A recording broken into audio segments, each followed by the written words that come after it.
Introdução. Num mundo inundado de informações irrelevantes, clareza é poder. Em teoria, qualquer um pode se juntar ao debate sobre o futuro da humanidade, mas é muito difícil manter uma visão lúcida. Muitas vezes, nem sequer percebemos que um debate está acontecendo, ou quais são suas questões cruciais. Bilhões de nós dificilmente podem se permitir o luxo de investigá-las, pois temos coisas mais urgentes a fazer, como trabalhar, tomar conta das crianças ou cuidar dos pais idosos. Infelizmente, a história não poupa ninguém. Se o futuro da humanidade for decidido em sua ausência, porque você está ocupado demais alimentando e vestindo seus filhos, você e eles não estarão eximidos das consequências. Isso é muito injusto. Mas quem disse que a história é justa? Como historiador, não posso dar às pessoas alimento ou roupas, mas posso tentar oferecer alguma clareza, ajudando assim a equilibrar o jogo global. Se isso capacitar ao menos mais um punhado de pessoas a participar do debate sobre o futuro de nossa espécie, terei realizado minha tarefa. Meu primeiro livro, Sapiens, investigou o passado humano, examinando como um macaco insignificante dominou a Terra. Homo Deus, meu segundo livro, explorou o futuro da vida a longo prazo, contemplando como os humanos finalmente se tornarão deuses e qual pode ser o destino final da inteligência e da consciência. Neste livro, quero analisar mais de perto o aqui e o agora. Meu foco está nas questões atuais e no futuro imediato das sociedades humanas. O que está acontecendo neste momento? Quais são os maiores desafios e escolhas de hoje? Qual deve ser o foco de nossa atenção? O que devemos ensinar a nossos filhos? Claro, 7 bilhões de pessoas têm 7 bilhões de agendas, e como já observado, pensar no contexto geral é um luxo relativamente raro. Uma mãe solteira, lutando para criar 2 filhos numa favela em Mumbai, está preocupada com a próxima refeição. Refugiados num barco no meio do Mediterrâneo perscrutam o horizonte em busca de qualquer sinal de terra. E um homem que está morrendo num hospital superlotado em Londres reúne todas as forças para respirar mais uma vez. Todos têm problemas muito mais urgentes do que o aquecimento global ou a crise da democracia liberal. Nenhum livro pode dar conta de todas as angústias individuais e não tenho lições a ensinar às pessoas que estão nas situações que descrevi. Posso apenas esperar aprender com elas. Minha agenda aqui é global. Observo as grandes forças que dão forma às sociedades em todo o mundo e que provavelmente vão influenciar o futuro do planeta como um todo. A mudança climática pode estar muito além das preocupações de quem está em meio a uma emergência de vida ou morte, mas pode, futuramente, tornar as favelas de Mumbai inabitáveis, enviar novas e enormes levas de refugiados através do Mediterrâneo e levar a uma crise mundial dos serviços de saúde. A realidade é formada por muitas tramas, e este livro tenta cobrir diferentes aspectos de nosso impasse global, sem pretender ser exaustivo. Diferentemente de Sapiens e de Homo Deus, ele não tem a intenção de ser uma narrativa histórica, e sim uma coletânea de lições, as quais não têm por conclusão respostas simples. Elas visam a estimular a reflexão e a ajudar os ouvintes a tomar parte em algumas das principais conversas de nosso tempo. O livro, na verdade, foi escrito em diálogo com o público. Muitos dos capítulos surgiram como resposta a perguntas de leitores, jornalistas e colegas. Versões anteriores de alguns segmentos foram publicadas em diferentes formatos, o que me deu oportunidade de receber feedbacks e refinar meus argumentos. Algumas sessões têm por foco tecnologia, algumas política, outras religião ou arte. Certos capítulos celebram a sabedoria humana. Outros destacam o papel crucial da sua estupidez. Mas a questão mais abrangente em todos é a mesma. O que está acontecendo no mundo hoje? E qual é o significado profundo dos eventos? Qual é o sentido da ascensão de Donald Trump? O que podemos fazer ante a epidemia de fake news? Por que a democracia liberal está em crise? Deus está de volta? Haverá uma nova guerra mundial? Qual civilização domina o mundo? O Ocidente? A China? O Islã? A Europa deveria manter portas abertas aos imigrantes? O nacionalismo pode resolver os problemas de desigualdade e mudança climática? O que fazer quanto ao terrorismo? Embora a perspectiva deste livro seja global, não negligencio o nível pessoal. Ao contrário, quero enfatizar as conexões entre as grandes revoluções de nossa era e a vida interior dos indivíduos. Por exemplo, o terrorismo é tanto um problema de política global quanto um mecanismo psicológico interno. O terrorismo manipula o medo em nossa mente, sequestrando a imaginação privada de milhões de indivíduos. Da mesma forma, a crise da democracia liberal se desenrola não somente em parlamentos e sessões eleitorais, mas também nos neurônios e nas sinapses. Dizer que o pessoal é político é um clichê, mas, numa era em que cientistas, corporações e governos estão aprendendo a hackear o cérebro humano, esse truísmo é mais sinistro do que nunca. Portanto, o livro apresenta observações sobre a conduta de indivíduos, bem como de sociedades inteiras. O mundo global exerce uma pressão sem precedentes sobre a conduta e a moralidade pessoais. Cada um de nós está enredado em numerosas e vastas teias de aranha, que restringem nossos movimentos, mas ao mesmo tempo transmitem nossos mais minúsculos movimentos a destinações longínquas. Nossa rotina diária influencia a vida de pessoas e animais do outro lado do mundo. E alguns gestos pessoais podem inesperadamente incendiar o mundo inteiro, como aconteceu com a autoimolação de Mohamed Bouazizi, na Tunísia, que desencadeou a Primavera Árabe, e com as mulheres que compartilharam suas histórias de assédio sexual e deram origem ao movimento #MeToo. Essa dimensão global de nossa vida pessoal significa que é mais importante que nunca revelar nossos vieses religiosos e políticos, nossos privilégios raciais e de gênero, e nossa cumplicidade involuntária na opressão institucional. Mas será este um empreendimento realista? Como poderia achar um terreno ético firme no mundo que se estende muito além de meus horizontes, que gira completamente fora do controle humano e que suspeita de todos os deuses e ideologias? O livro começa examinando o atual impasse político e tecnológico.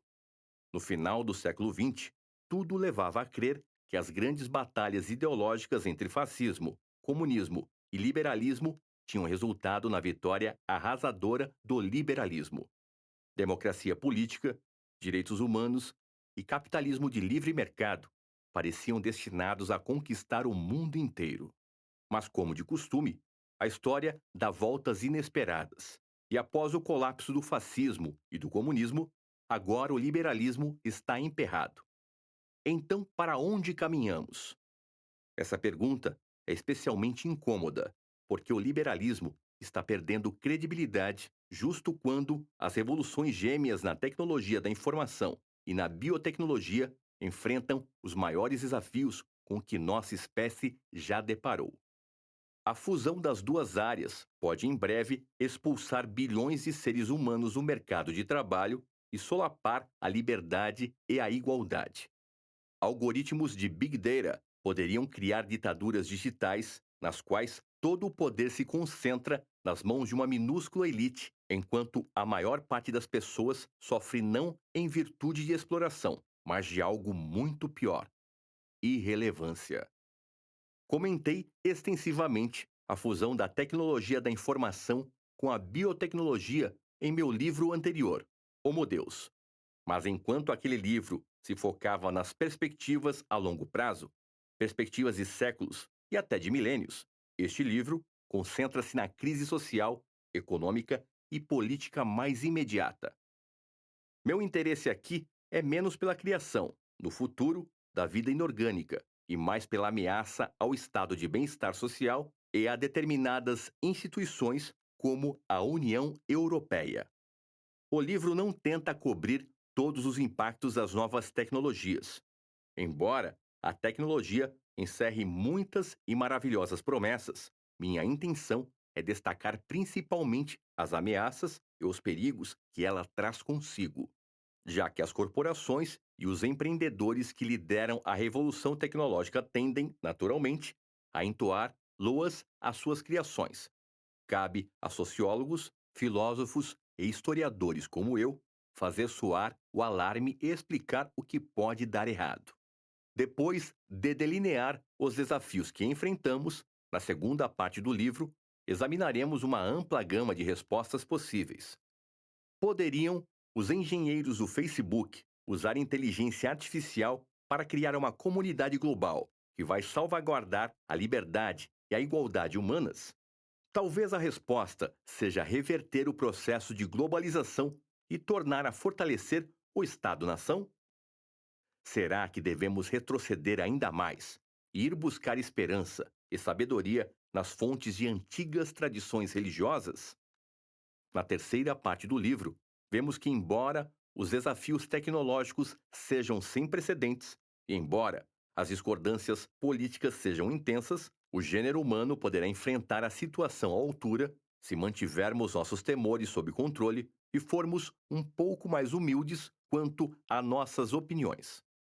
Essa parte investiga o que pode ser feito quanto à ameaça do terrorismo, quanto ao perigo de uma guerra global e quanto aos vieses e ódios que desencadeiam esses conflitos.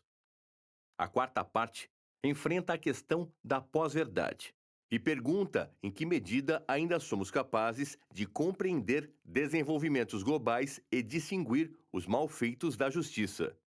Será o Homo sapiens capaz de dar sentido ao mundo que ele criou? Haverá ainda uma fronteira nítida entre realidade e ficção? Na quinta e última parte, eu junto todas essas diferentes tramas e lanço um olhar mais geral à vida na era da perplexidade, quando as antigas narrativas históricas desmoronaram e nenhuma outra surgiu até agora para substituí-las. Onde estamos? O que deveríamos fazer na vida? De que tipos de habilidades necessitamos?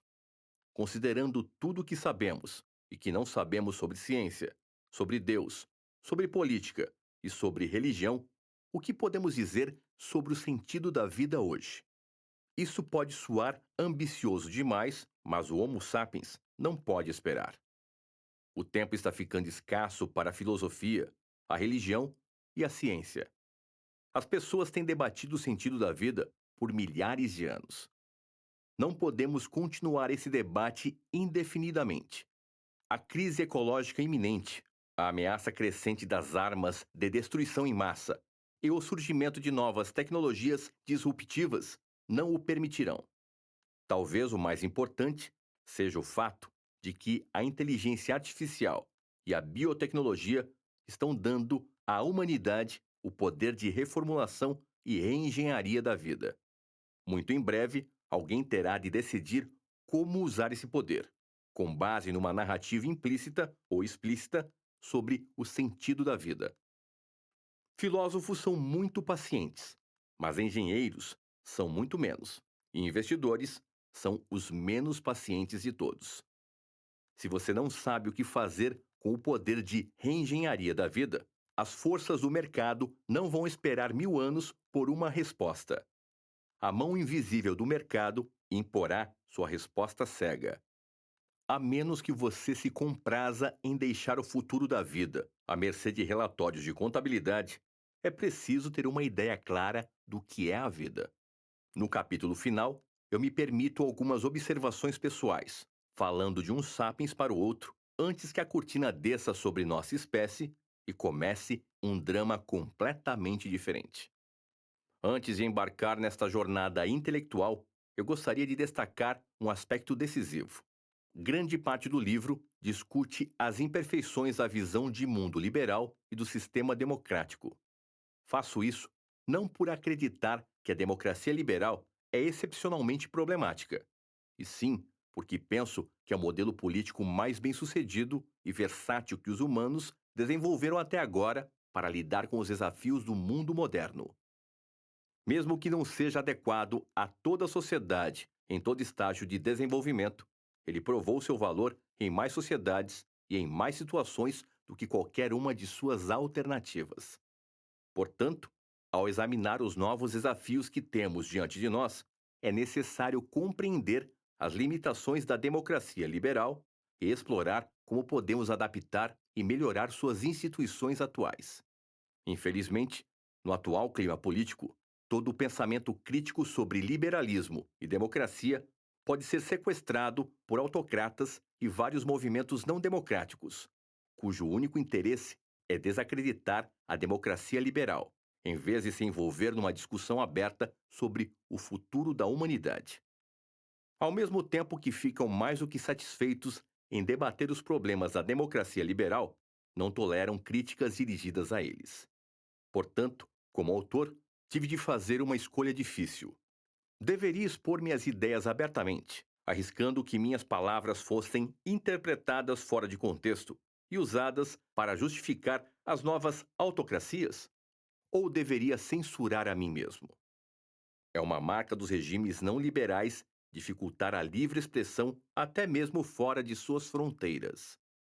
Devido à disseminação desses regimes, está ficando cada vez mais perigoso pensar criticamente sobre o futuro de nossa espécie. Após uma reflexão íntima, optei pela discussão livre e não pela autocensura. Se não criticarmos o modelo liberal, não seremos capazes de corrigir suas falhas ou ir além dele. Mas é importante notar que este livro só poderia ter sido escrito no mundo em que as pessoas ainda são relativamente livres para pensar o que quiserem e se expressar como quiserem.